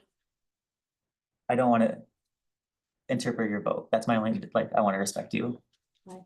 Thank you. I'm sorry. I don't want it to be misinterpreted later, that I misinterpreted you incorrectly. Thank you for that. Ms. Rivera? I don't know, I'm still thinking. Go to the next one. Ms. Gonzalez? Aye. Ms. Nandioni? Aye. Chair votes aye. I don't know. Can't decide. I mean, I want. Just why you presented it, so vote. The motion carries, so the board scholarship will be divisible by 3 of the totality of however that bank is. My next question is in terms of deciding who it could be. There's a suggestion from our superintendent. That's a suggestion, not a directive. That's up to y'all. That Bassett Management Confidential Association would be the determinators. Would the board like to confirm that? Or technically, because again, I don't want it to be publicly, it could be 2 board members, not a quorum. But then it would be whoever what happens if, faction, politics of the board, like why those 2? Exactly. So that's just giving you all options, but so then my motion would be to grant if that's okay, subject to their acceptance of that responsibility, the Bassett Management Confidential Association. The authority to award on our behalf. That's my motion. Is there a second? Second. Second by Ms. Stanzioni. Discussion on that concept? Does that include your management that reads, does that include a special ed and ELD director or anything? You do? All management. All? And someone from Nueva or? Yeah, Yeah, all. everything's covered? Okay. Even the personnel commission. Oh, okay. Jody, right? Janelle. Janelle. I mean, Janelle. I mean, she can or she I won't. know. Your ears are ringing and rolling. I know. JJ. Yeah, it was quite confusing for me still. Roll call vote? So we're saying that management's gonna take care of it. Correct, yeah. Yes, aye. Aye. Aye. Aye. For me, if it's with consensus, I don't think we need to vote on this, but if maybe the superintendent, in the next couple months, definitely well before application season would be underway, maybe just come back to the board, or maybe the board, if we want, maybe we could discuss this, maybe on just getting onto the nitty gritty of the specifics. again, we're saying one to EL, one to special ed, one for most improved, but what does that actually mean? Like, what are the actual rubric for that? That needs to be spelled out. So is the board okay with maybe giving guidance to the superintendent to develop that, and then he could show us the final product? I would, when I'm saying let management take care of it, management's gonna Yeah, make the they do the decision. rubric. Okay. They Oh, so do giving- everything. They have a do rubric. that. They're Mhm. gonna do, they're like Based off that. PTA. They already have High school their- just gives me the names. They've already done all the work. Mhm. Okay. They have a rubric they can show. Just give me the names of the recipients. That's all I want. So giving them full for creating the rubric and Mhm. They everything. do. Ms. Stanzioni? Can we have feedback on the rubric? Because if it's completely off what we want to do, it'd be nice to know. That's, I guess, my question of just That like, goes back to we're doing their job. The purpose of this. But that's is not, I don't, hold on, Ms. Stanzioni? if we're developing the scholarship, it should be under our criteria. And perhaps it might just need tweaking, or maybe they would need more information, but I think it would be more collaboratively beneficial. Ms. Flores? I think the management team can does their due diligence and just can give us a name. Mhm. Because then it becomes, look what happened. We started with the valedictorian salute, and again, I'm fine. Mhm. We started with the valedictorian salutatorian. And now we've got 3 scholarships, which is great. Don't have a problem with it, okay? But now we're gonna start nitpicking a process that already exists. So I said, let them just give us the name. Mhm. I don't need to have input in that.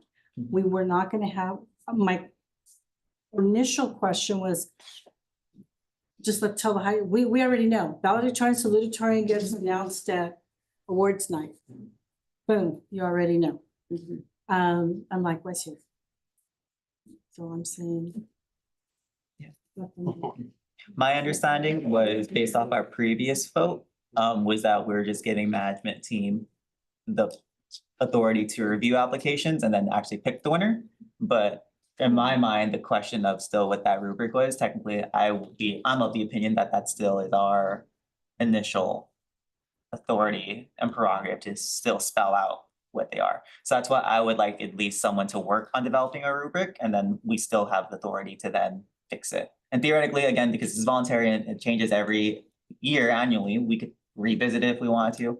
So we don't have a proposal currently to approve. So that's why I would like direction for someone, whether it's the management association, whoever that president is, the superintendent, the board, whoever, to then show us, okay, this is actually what EL and special ed and most improved actually means. And then the management team, based off that rubric, they'll make their decision. So this is just the final instruction. After that, we officially step back and it's no longer our discretion. This is the last of our discretion.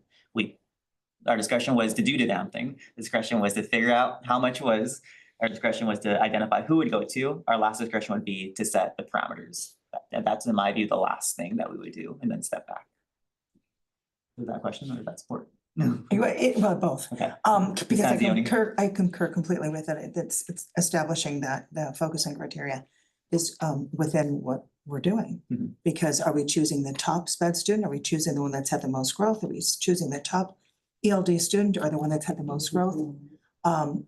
It has to be stated because they are completely different.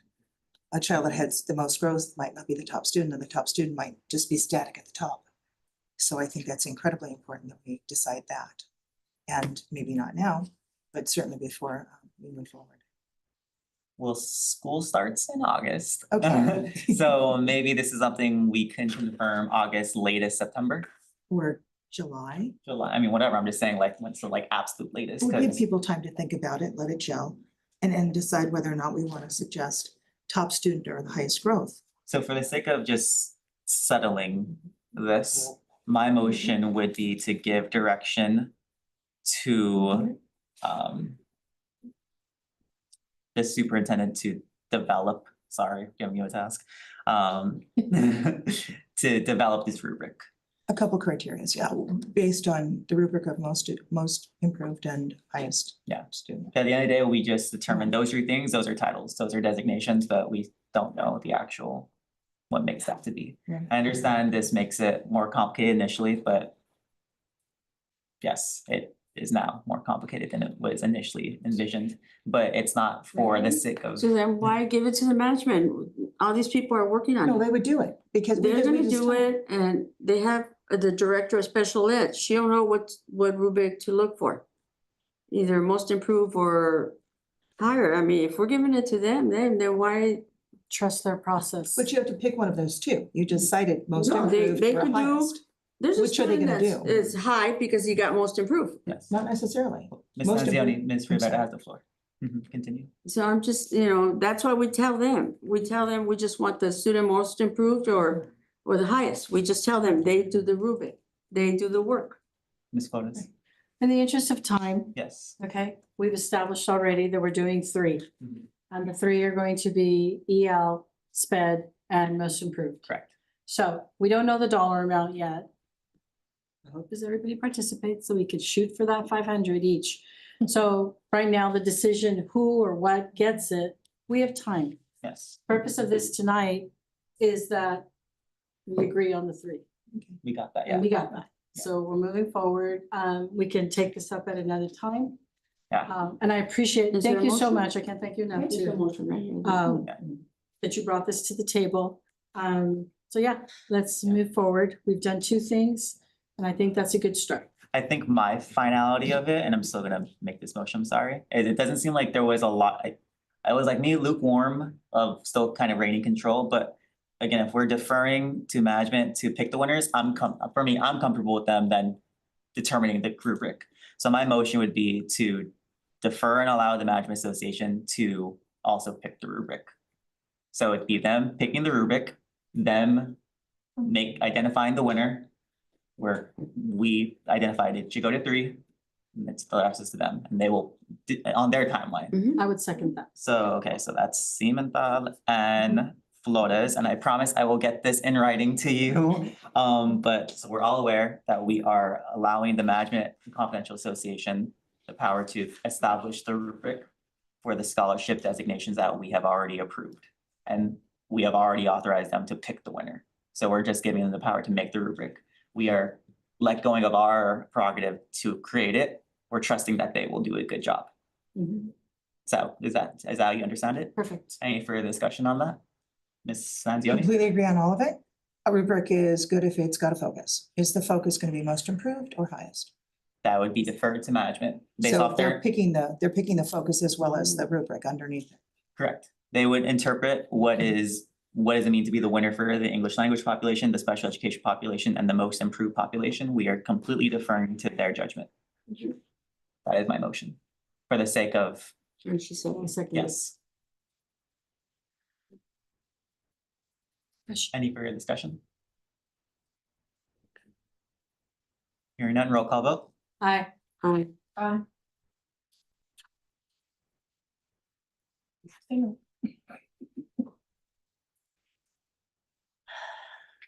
Knowing how I feel about you have to have a purpose, and my suggested purpose. I will say aye for the good of the team, but I still have a problem with people's understanding of what my point was. Aye. All right, and I think that is logistically settled. Thank you, board, for again, this voluntary endeavor that we're doing, and to the Management Confidential Association, I cannot thank you enough for undertaking this.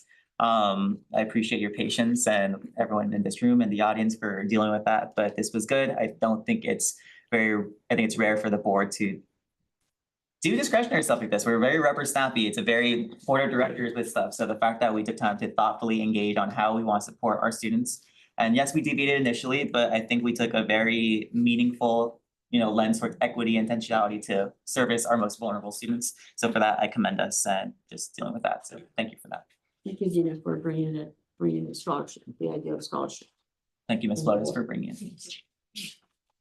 That was fun, and that was a long time. I hope you all found that meaningful. So we will go on to consent calendar. That was it, right? Yes, so consent calendar. All matters listed under consent calendar are considered by the board to be items that will be enacted by the board in one motion. There will be no discussion of these items prior to the time the board votes on the motion unless members of the board, staff, or public request specific items to be discussed and or removed from the consent calendar. As a reminder, the board had corrected under item 4, child development, Oh, excuse me. It was item 5, contract approval for Heartland School Solutions. So based off that, are there any items that a member would like pulled for individual action and discussion? Hearing none, is there a motion to approve the consent moved. calendar? Second. Motion by Mr. Rivera, seconded by Ms. Flores. Any discussion on the motion? Roll call vote. Aye. Aye. Aye, motion's carried. We get to go home. Adjournment. So the next regular board meeting will be held on July 22nd, 2025. Adjourn the regular board meeting of June 24th, 2025. I'm so excited. Is there a motion to adjourn? Motion. Oh, I heard it by Ms. Flores. Is there a second? Second. Second by Ms. Gonzalez. Roll call vote. Aye. Aye. Aye. Aye, we stand adjourned at 9:15 PM. Thank you, Bassett.